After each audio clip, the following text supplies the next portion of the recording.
Isa ang Utah Jazz sa mga koponan na naghanda na makapag-rebuild ng isang legit na contender team this season para makipagsabayan sa mahigante ng Western Conference. Matagal-tagal din naging pasensyoso ang front office ng Utah sa pag-iipon ng assets mga idol. Pero ngayon oras na para anihin ang kanilang mga tinanim. Ang pagkakakuha nila sa second overall pick ngayong 2026 ay hindi lang basta dagdag. Ito ay isang napakalaking pyesa para tuluyang palakasin ng kanilang roster papasok sa panibagong era ng prangkisa. At hindi lang ito basta roster mga idol. Ang current lineup nila ngayon ay talagang nakakatakot at binuo para manalasa. Nandyan ang kanilang established franchise cornerstone na si Lauri Markkanen. Ang defensive anchor na nakuha nila via blockbuster trade na si Jaren Jackson Jr. Ang pataas na pataas ang lipad na sophomore na si Ace Bailey. Ang mas mature na court general na si Keontae George at syempre ang kanilang prize rookie na si Darren Peterson na talagang nag-uumapaw sa solidong potensyal at NBA ready na laro. Kaya sa video natin ngayon mga idol, hihimayin natin ng buong buo ang kanilang roster. Kakayanin ba talaga nilang makipagsabayan sa dikdikang labanan sa West? Gaano nga ba ka-solid ang kanilang lineup ngayon? Sino-sino ang posibleng starters nila? At gaano kalakas ang impact na dadalhin ng rookie nilang si Darren Peterson? Kaya tara mga idol, diretso na tayo.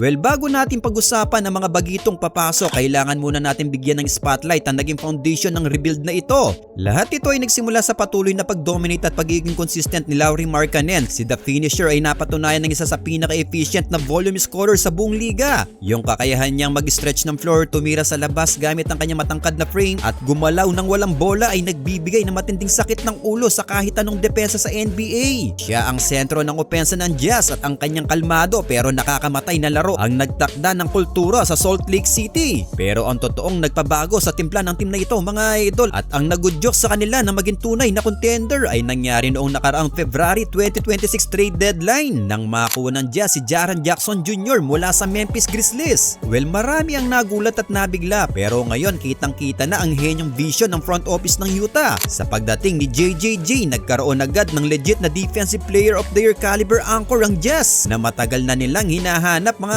idol. Isipin nyo yun, may Lauri Markkanen ka sa opensa tapos may Jaren Jackson Jr. ka sa depensa na kayang sumupalpal ng kahit sinong pumasok sa pintura. At ang pinakamaganda rito, dahil pareho silang stretch bigs, walang spacing issues mga idol, hindi nila sinasakop ang pwesto ng isa't isa. Kayang tumira ni JJJ sa labas na naghihila sa kalaban palabas ng paint at nagbibigay ng mas maluwag na daanan para sa mga guards na umaatake sa basket. Ito ang modernong frontcourt na pinapangarap ng maraming teams ngayon mga idol. Syempre hindi tatakbo ang ganitong kalakas na frontcourt kung walang magmamando sa labas. Dito pumapasok ang napakalaking pag-mature ni Keontae George. Simula nang pumasok siya sa liga, nakita natin ang tuloy-tuloy na paglago ng laro ni Keontae. Mula sa pagiging purong score first guard noong una, unti-unti siya naging isang maasahang floor general na mataas ang basketball IQ at marunong magbasa ng ibinibigay na depensa ng kalaban. Ngayong season mga idol, siya ang inaasahang magtitimon at magiging tunay na makina ng opensa ng Jazz. Ang kanyang court vision ay lalong tatalas ngayon dahil napapaligiran siya ng mga elite na catch and shoot targets at malalaking pick and roll partners. Kapag nakuha ni Keontae ang tamang ritmo at balanse sa pagitan ng pag-score para sa kanyang sarili at paggawa ng plays para sa mga kasama niya, magiging napakahirap pigilan ng backcourt ng Utah mga idol. At habang pinag-uusapan natin ang mga bata, wag nating kakalimutan na naging 5th overall pick nila noong 2025 NBA draft na si Ace Bailey. Isang kahanga-hangang rookie season kung saan nakapasok siya sa NBA All-Rookie Second Team para sa 2025-2026 season. Asahan nating lahat na magkakaroon ng malaking sophomore leap si Ace Bailey ngayong taon mga idol. Sa taas niyang 6'9"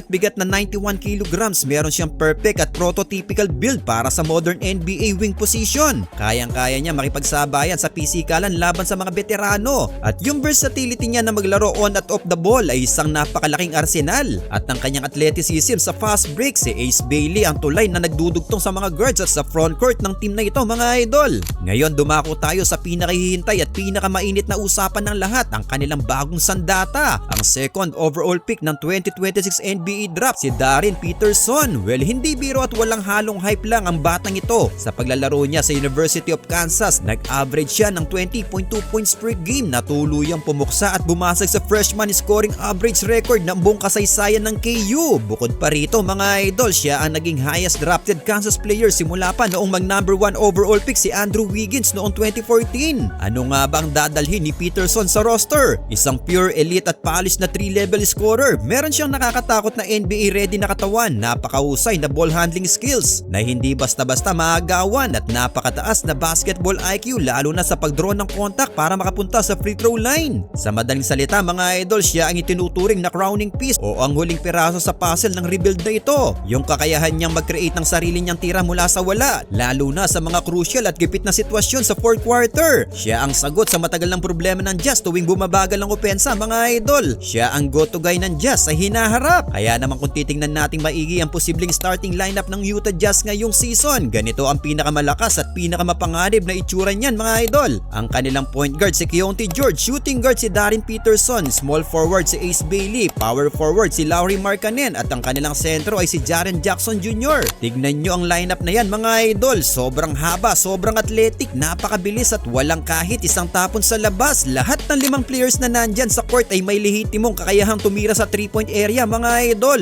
Ang spacing na mabubuo ng lineup na ito ay literal na magiging bangungot para sa mga kalaban nila sa court. Kung pag-uusapan naman natin ang magiging sistema nila, asahan nating mas lalo pang papabilisin ng Jazz ang kanilang pace of play. Dahil napakabata, fresh at kayang tumakbo ang core ng roster nila. Gagamitin nila ito bilang pangunahing sandata para makakuha ng madali at libreng transition points bago makapagayos ang depensa ng kabila. Sa kabilang dulo naman ng court mga idol, wag nating akalain na opensa lang ang alam ng team na ito. Ang pinakamalaking naging problema ng Utah nitong mga nakaraang taon bago pumasok ang mga bago muka ay ang point of attack defense at epektibong rim protection. Ngayon mga idol, masasabi nating solve na ang problema na yan. Si Jaren Jackson Jr. ang tatayo bilang the warden o ang pangunahing tagabantay sa loob ng pintura. Yung presensya at wingspan pa lang niya sa ilalim sapat na para makapagpabago sa isip ng mga kalabang guards at wings na nagbabalak na umatake at tumiskor sa loob. Pero syempre hindi pwedeng nakaasa ang buong depensa kay JJJ lang. Ang kagandahan sa bagong roster na ito mga idol, sina Ace Bailey at Darren Peterson ay parehong may napakagandang size, haba at lateral quickness para ipagtanggol ng maayos ang perimeter area. Kayang-kaya nilang makipagpalitan o mag-switch agad sa mga pick and roll nang hindi na nakokompromiso ang kanilang mismong matchup. Ang haba ng pakpak o wingspan nilang dalawa ay magiging pangunahing dahilan ng maraming pasa na maagaw, mga steals at deflection na agad namang mako-convert pabalik sa madaling fast break points. Well, ang dating malambot at madaling pasukan na depensa ng Jazz ngayon isa ng konkretong pader na napakahirap tibagin ng kahit sinong team mga idol.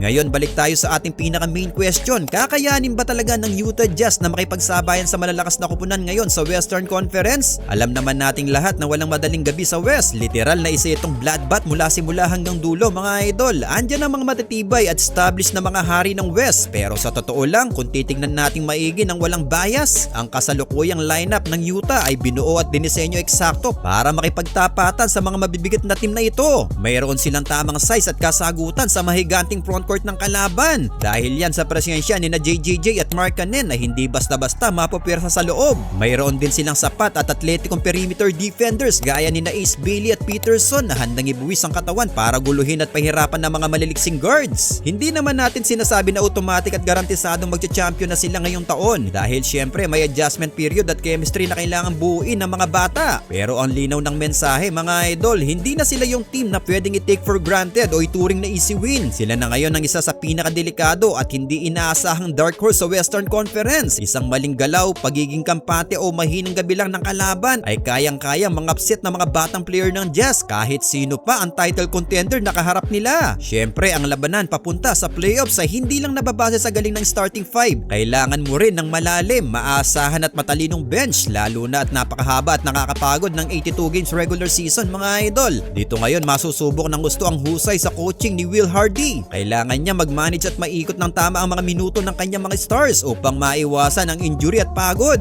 Well, sa kabuuan mga idol, malinaw na ang Utah Jazz ay pumasok na ng tuluyan sa panibagong era ng kanilang prangkisa. Ang mahabang pasensya ng kanilang front office sa pag-iipon ng mga draft picks at ang pag-execute ng eksaktong trades nang walang pag-aatubili ay nagbunga na rin sa wakas. Si Darren Peterson ang nag-inject ng star power at swagger na matagal na nilang kailangan makuha mula sa draft. At ang mabubuong chemistry ng limang ito mga idol, Markkanen, Jaren Jackson Jr., Bailey, George at Peterson ay sigurado magtatakda ng isang maliwanag at maingay na kinabukasan para sa buong team. Well kayo mga idol, ano ang masasabi nyo sa nabuong roster ngayon ng Utah Jazz?